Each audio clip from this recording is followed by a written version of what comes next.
let's explore how some timeless Japanese habits can help us build a much better day. Feeling overwhelmed by your fast-paced life? You're definitely not alone in that.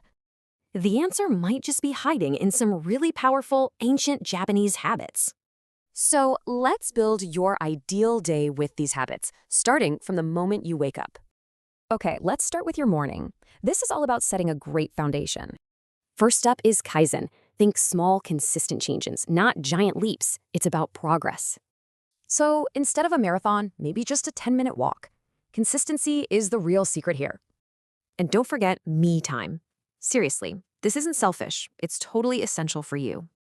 Even just a few quiet minutes in the morning can completely change your day's outlook. And before you eat, itadakimasu.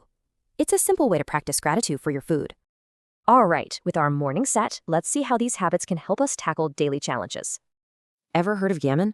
It's all about patience and dignity when things get tough. So, when that work project gets crazy, Gamma helps you stay calm and committed.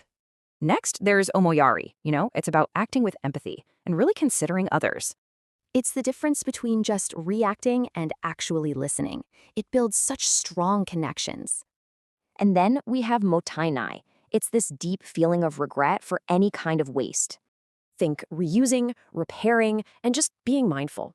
Every little action really does add up. Okay, the day is winding down. Let's talk about some really peaceful evening habits. Try Shinrin-yoku, or forest bathing. Just being in nature is a huge stress reliever. Then there's ochazuke, finding real joy in life's simple, cozy little pleasures. This quote just says it all, right? It's about truly appreciating and enjoying those little things. And for all you book lovers, tsundoku, the pure joy of having way more books than you can read. See? It's these small, intentional actions that really create a fulfilling life. So, I gotta ask, what's the one small thing you're going to try tomorrow morning?